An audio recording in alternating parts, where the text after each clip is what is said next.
Mandaluyong!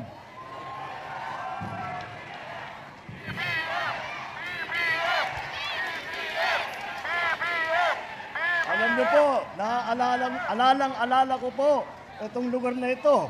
Ito na yung napuntahan kong pangatlong rally po dito sa inyo sa Mandaluyong, sa iba't ibang kampanya ko.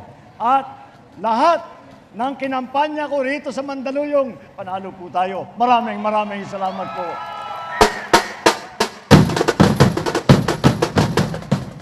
Tayo po ay nakarating na sa kahuli-hulihang pagtitipon natin dito po sa kampanyang ito. Kaya nais kong pasalamatan, hindi lang po kayo ng tiga Mandaluyong. Kung hindi po lahat ng nagpakita ng suporta sa Team Alyansa habang sila at kami lahat ay umiikot sa buong Pilipinas. At nasasabi ko naman, nakakatuwa naman na mas nakita. Kahit po saan pumunta ang Team Alyansa, napakainit po ang pagtanggap sa Team Alyansa, pagtanggap para sa kinabukasan at kabubuti ng ating minamahal na Pilipinas. Kaya naman po, kami na umiikot at nagkakampanya, na-inspire po kami, nagiging inspirasyon po ang suportang nararamdaman namin, ang init ng pagmamahal na nararamdaman namin sa aming pag-iikot. Ay mula naman po sa umpisa, sinabi ko po, ang bagong Pilipinas ay isang pangakong ginagawa nating totoo na araw-araw. At ang inyong suporta ay ang aming inspirasyon. Naniniwala ko na ang lakas ninyo ang magdadala sa atin sa bagong Pilipinas. Kaya naman, nabuo po ito. Mula Hilaga hanggang Timog, isang alyansa ang nabuo. Ngayong gabi, ang sambayanang Pilipino, kayo ang magbibigay buhay sa ating pagtitipon ngayon. Alam niyo po, siguro panahon na, dahil po, bakit namin ginawa itong alyansa? Kung maalala ninyo, nung kumakampanya ako rito, ang aking isinisigaw, ang pagkakaisa, unity. Kailangan sa aming pananaw, sa aking pananaw at sa pananaw ng lahat ng Pilipino. Wala pong mangyayari sa atin kung tayo ay nag-aaway-away po. Wala pong mangyayari sa atin kung tayo ay hindi magkasundo at hindi nagtutulungan. Kaya ko po isinisigaw ang pagkakaisa. At kaya naman po ang ginawa po namin ay pinagkaisa namin ang lahat ng aming kilala na pinakamagaling na magiging senador para mas makikita natin patuloy ang ating progreso, patuloy ang ating pag-unlad, patuloy ang mapayapang Pilipinas, patuloy ang magandang takbo at kaunting ginhawa para sa ating mga kababayan. Marami po naman nangyari na dahil sa pagkakaisa. Marami po akong balita.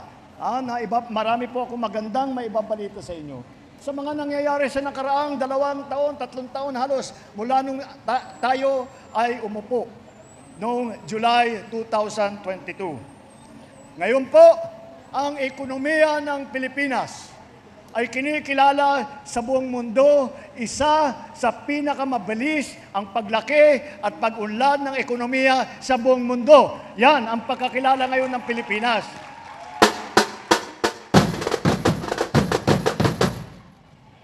Sa Asia po, tayo ay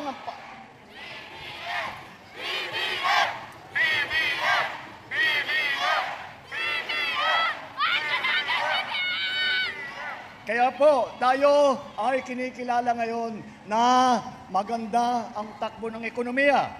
Dahil nung nagsimula po tayo, napakabilis ng pagtaas ng presyo ng bilihin. Yung pong aming inaalala at dahan-dahan po namin itinatrabaho. Kaya naman, mula sa 1.8%, na yung 1.8% ng inflation, ibig sabihin gaano kabilis ang pagtaas ng presyo ng mga bilihin, ay ito ay bumaba pa sa Marso. Kaya dahan-dahan, hindi na kasing bilis ang pagtaas ng presyo ng ating mga bilihin. Dahil po, humingi tayo ng tulong sa ating senador. Humingi po tayo ng tulong sa ating congressman. At hingin natin na baguhin ang mga iba't ibang batas upang maging mas magandang patakbo para lahat po ng mga lahat na gustong pumasok na mag-invest dito, magdala ng pera po nila dito sa Pilipinas, ay magiging maganda at makikita nila doon tayo pupunta sa Pilipinas dahil naayos na dyan at mas maganda pupunta tayo dyan invest na sa isang bansa, ibang bansa. At kung bigas naman ang pag-uusapan, pinapababa na natin ang halaga nito. Natupad na po ang MSRP or Maximum Suggested Retail Price. Nagsagawa na rin tayo ng Rice for All.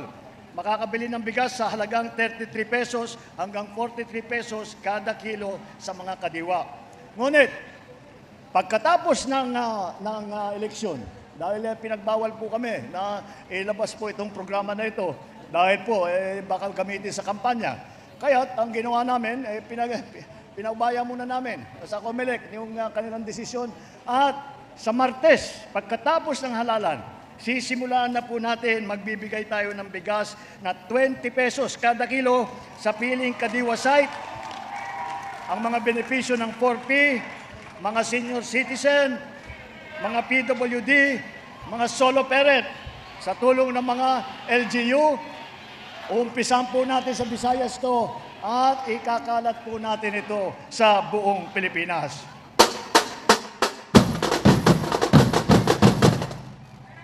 Kasama din po dyan, kahit po makakontrol po natin ang presyo ng ating mga bilihin, ay kailangan po para makabili ang ating mga kababayan, ay kailangan po ng trabaho.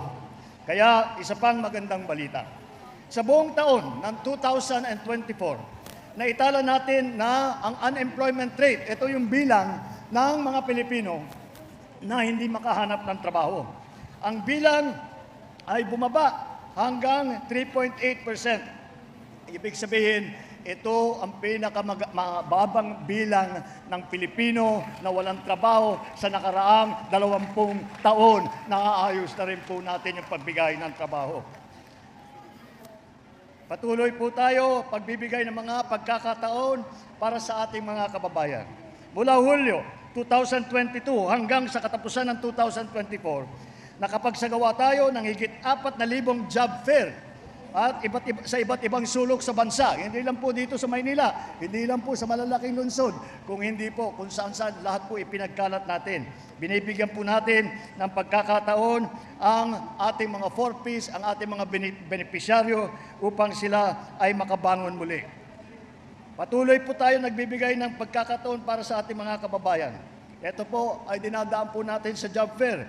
Nung Labor Day po, nung May 1, nagsagawa tayo ng napakalaking job fair sa 69 na lugar sa buong bansa. Mahigit 200,000 trabaho ang inalok mula sa mahigit 2,000 employer. Kasabay nito, binibigyan pansin natin ang isa pang haligi ng bagong Pilipinas. Ay napakahalaga po nito. Lahat po tayo ay magulang. Inaalala po natin ang ating laging mga anak. Kaya inaayos po natin ang edukasyon. Inaayos po natin ang K-10 curriculum. Sinimulan nang ipatupad ang bagong curriculum para sa kinder hanggang sa grade 10 noong school year 2023 hanggang 2024. Kasabay nito, atin ding isinasaayos ang curriculum ng mga senior high school.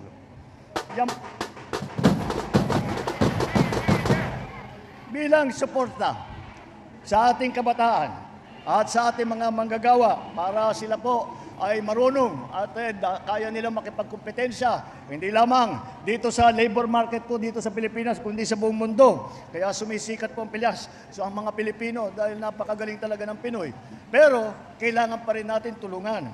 Kaya bilang suporta sa edukasyon ng ating mga kabataan, mula Hulyo ng 2022 hanggang Marso nitong taon, nakapagpatayo tayo ng higit 16,000 bagong silid-aralan. At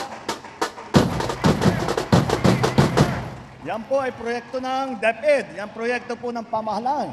Ngunit, hindi pa sapat yun dahil tayo ay nagpapatulong sa ating mga kaibigan na nasa private sector na nagmamagandang loob po.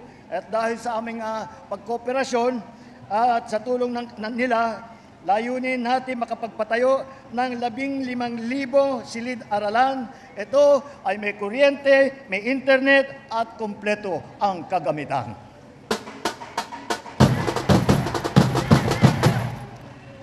At alam naman po natin ang buhay ng lahat ng educational system ay ang ating mga guro.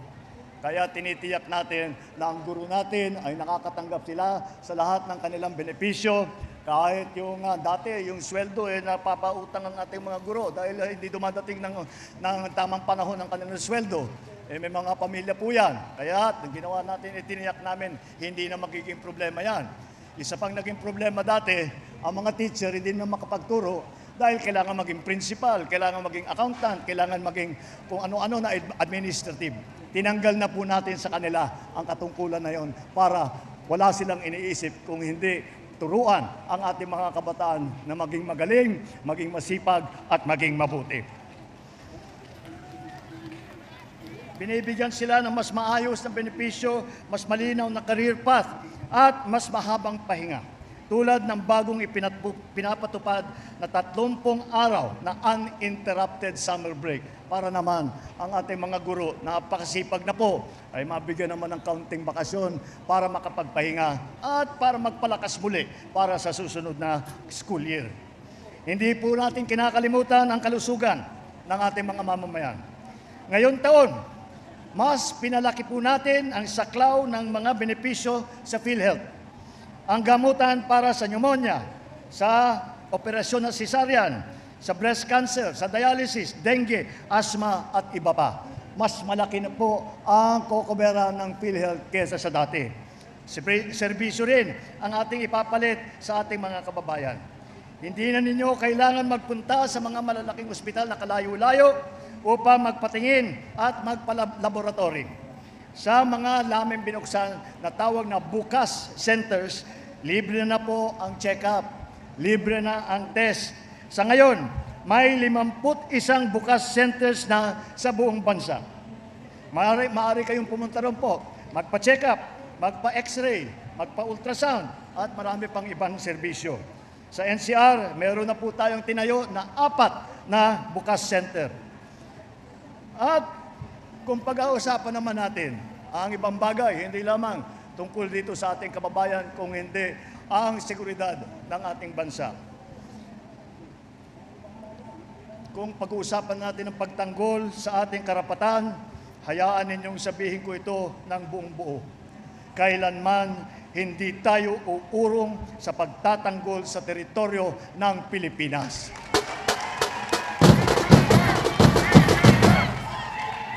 Bilang isang malayang bansa, dapat natin panampanindigan ang ating mga karapatan. Dahil ang ating maliwanag na ang Pilipino lamang ang dapat na makinabang sa teritoryo ng Pilipinas at yan po ay paglalaban po natin. Hindi naman po tayo naghahanap ng gulo.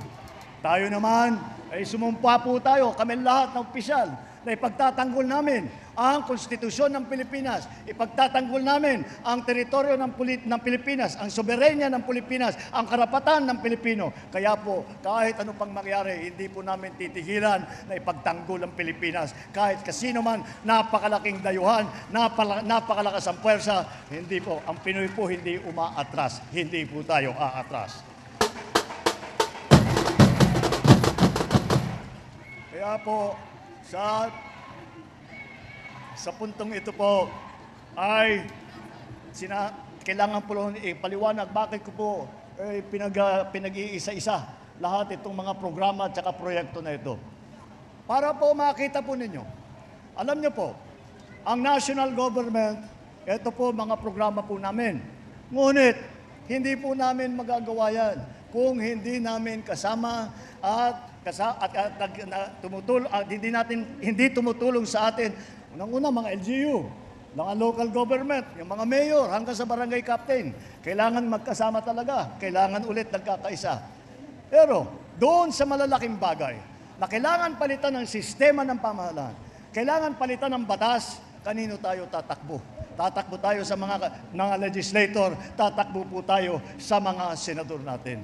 Kaya po, kahit nais natin ipatuloy ang ating mga magandang nagawa na, ngunit alam naman po natin ay walang katapusan po ang trabaho ng serbisyo publiko at ito po ay marami pang kailangang gawin. Nakakatuwa naman po na nasimulaan na natin. Marami na tayong mahalaga na proyekto at programa na nasimulaan na. Kaya nararamdaman na ng ating mga kababayan ang mas maganda na patakbo ng ating pamahalaan. Kailangan na kailangan hindi lamang natin ipagpatuloy ito, kung hindi palaguhin pa ito para lahat ng sektor ng ating lipunan ay ganun din, ay kasama, nagkakaisa at tumutulong. Ito po, kaya naman po, nandito po kami muli sa huling pagkakataon na iharap sa inyo ang ating mga senador. May harap sa inyo ang grupo na sa aming pananaw, ang pinakamagaling na dapat uupo sa Senado. Ang pinakamahusay na dapat umupo sa Senado.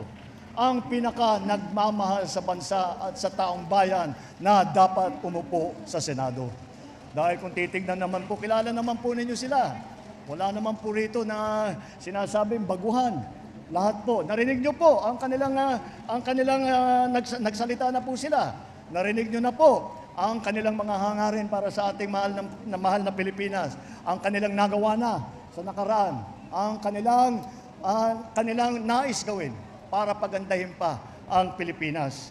Kaya po, hindi na po siguro kailangan ipagpaliwanag na mahaba dahil alam na po ninyo kung ano yung mga kakayahan nila. Tingnan ninyo, karamihan po sa kanila, veterano sa Senado. Si Senator Cayetano, Senator Lacson, Senator Lapid, Senator Pacquiao, Senator Revilla, Senator Tolentino, Senator Soto, naging Senate President pa si Senator Tito Soto. Kalahati naman ng slate ay nasa dumaan ng mababang kapulungan. Kaya Congressman Abalos, Congressman Binay, Congressman Cayetano, Congressman Pacquiao, Congressman Tulfo, Congressman Villar. Hindi po bagito. Kasanay na po. Apat naman ang nagsilbi sa kabinete. Ang inyong anak na DILG Secretary, Secretary Benhur Abalos.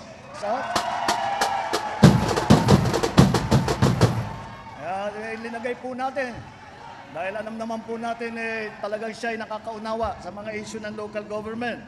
Naging si Erwin Tulfo ay linagay din natin bilang DSWD. Ang ginawa lang po niya, nung pumasok siya sa DSWD, pinagpatuloy lang niya ang ginagawa niya sa buong buhay na tumulong sa mga maliliit, tumulong sa mga walang boses, tumulong sa mga nangangailangan. Si Senator Tolentino, namuno ng MMDA at binago po niya ang gawain ng MMDA, Metro Manila Development Authority po. Nakalagay po dyan, Metro Manila. Ngunit dahil sa kagandahan loob ng ating kaibigan ni Senator Tolentino, kahit po sa labas na ng Metro Manila, siya pinapunta po niya ang MMDA basta po makatulong. Yan po ang serbisyo. Isa pa po na nagsilbi bilang Presidential Assistant Rehabilitation and Recovery. Ito po ay binuo na ahensya para tulungan ang mga biktima ng Yolanda. Siya po ang namahala sa pagpatayo ng mga bahay. Siya po ang namahala sa paglagay ng mga kalsada, ng mga water system para makabalik sa normal na buhay ang mga tinamaan ng Yolanda. Ito po si Senator Ping Lacson. Bukod po sa presidential assistant, si Senator Ping Lacson naging Chief PNP po. Hepe ng buong PNP, lahat ng kapulisan po sa buong Pilipinas. Napakahirap po na trabaho. Ngunit, nakakita naman natin ang galing niya dahil nung siya ay nakaupo bilang Chief PNP, yun ang panahon na nakamit ng pulis ang pinakamataas na approval rating sa buong bansa. Hindi na po naulit yun ang ganong kataas na approval rating. Sa local government naman po, meron din po kaming gobernador. Governor Lapid ng Pampanga. Naging gobernador po. Malalaking probinsya po ito. At ang isa pang gobernador po, nakasama natin dito ngayon, ang naging governor ng Cavite, Alam na po niyan ninyo. Ay si Governor Bong Revilla, naging governor ng Cavite. Meron din tayong mayor, Abalos dito, sa Mandaluyong. Hindi ko na po kailangan ipaliwanag sa inyo.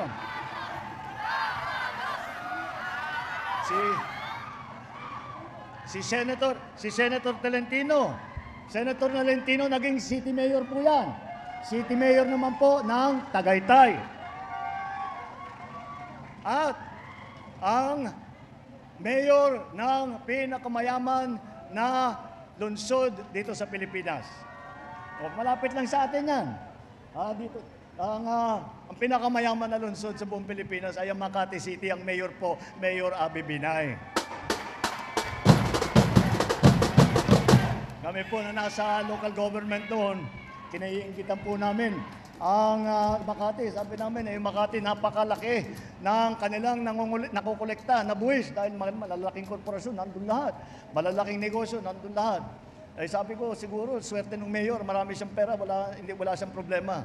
Ngunit, ang ating Mayor Binay, ang ginawa niya, sa hawak niya na pondo, ginawa po niyang libre lahat ng benepisyo para sa mga matatanda, para sa mga may sakit, para sa mga bata, para sa mga PWD. Diyan po ang magandang ginawa ng ating mayor ng mayor ng lungsod ng Makati ay lahat ng kayang ibigay sa taong bayan ay kanyang ginawa at ibinigay. Nasulat dito, Fighting Women of Alyansa. Meron po tayong palaban ng mga babae na kandidato. At sila naman, nandyan po si Senator Cayetano, si Mayor Binay, andyan din po si Congressman Villar. Tatlo po na kandidato namin na babae at makakatiyak po kayo dahil napakatapang po nitong mga ito. Makakatiyak po kayo. Lalo na ang ating mga kababaihan na meron laging boses para sa kababaihan sa Senado at merong magtatanggol sa karapatan ng ating kababaihan. Sa pagsulat naman ng mga gandang batas, apat po sa kanila ay abogado. Attorney Abalos, Attorney Binay, Attorney Cayetano, Attorney Tolentino. Ang huhusay po lahat. At sila po ay marunong naintindihan po nila ang mga pangyayari sa iba't ibang lugar sa Pilipinas. Hindi lang po dito sa Maynila, hindi lang po dito sa pinanggalingan nila, kung hindi sa buong Pilipinas. Dahil kung saan-saan po, kung saan-saan lang sila pinanganak. At umpisan po natin, si Senator Manny Pacquiao, tiga Bukidnon, Sarangani, at saka Jansan. Si Erwin naman ay lumaki sa Davao Oriental at saka sa Sulu. Dahil doon po natestino yung kanyang ama na naging bayani rin ng ating bansa.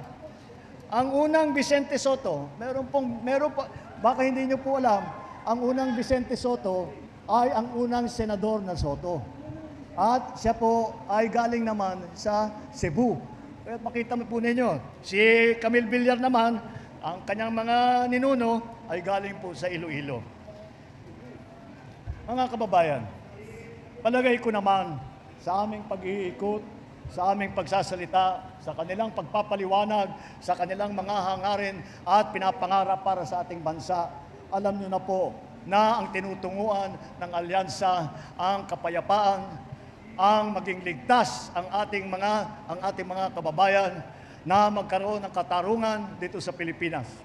Yan po ang aming ipaglalaban. Yan po, dito lang po makikita ang alyansa na hindi nanggugulo. Ang nais nilang gawin pag upo nila sa Senado ay hindi manggulo, hindi magagawa ng mga problema, kung hindi maghahanap ng solusyon sa problema, magtrabaho ng tapat at mapag-aralan ng masinsinan kung ano ba ang dapat gawin para sa ating mga kababayan. Yan po ang alyansa. Kaya po, sa darating na Lunes, huwag na po kayong magdalawang isip. Isipin po ninyo, ito ang pinagpipilian ninyo. Ang pinagpipilian ninyo ay dapat pipiliin po ninyo na iboboto ninyo ang alam ninyo ang makakatulong sa taong bayan. Ang magtutulungan sa lahat kahit na hindi ka partido sa politika, kahit na hindi kaibigan, Ngunit para sa ikabubuti ng Pilipinas, nandyan po ang alyansa. Kaya't sa Lunes po, sa Mayo 12, huwag na po kayong mag-isip ng malalim. Basta tingnan ninyo, all the way alyansa! All the way alyansa! All the way alyansa! Mabuhay ang alyansa para sa bagong Pilipinas! Mabuhay po kayong lahat!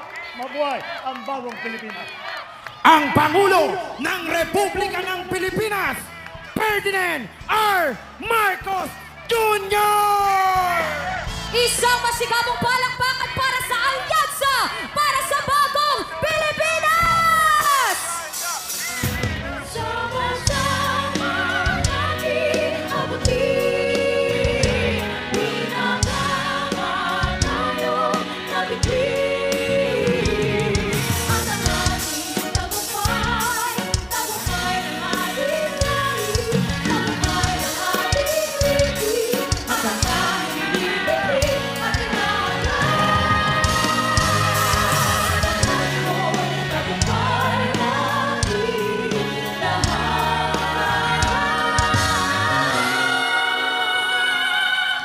Mandaluyong, buong puso nating iwagayway ang bandila ng Pilipinas! Tagumpay natin lahat. Tagumpay natin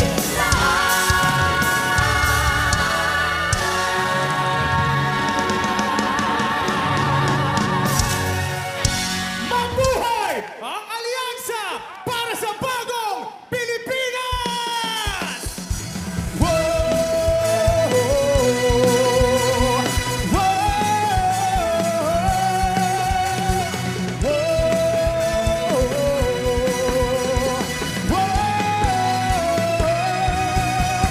Alyansa ng pagkakaisa, alyansa para sa paggulang, alyansa ng bagong Pilipino, alyansa para sa bagong Pilipinas, pagkakasa ng damdamin hangay, alyansang pinagtibay ng pangarap at adhikain, sinubok ngunit nanatiling tutok hanggang sa dugo. Alyansa tutulong, tutugong sa hamon ng panahon. Isusuko, tititigil laban natin to. Mandaluyong, mamamayang pinagbuklod, bayang itatakuyan, bayang isisigaw, sa bayan ko, sa bagong Pilipinas. Alyansa ng pagkakaisa, alyansa para sa paggulang, alyansa ng bagong Pilipinas.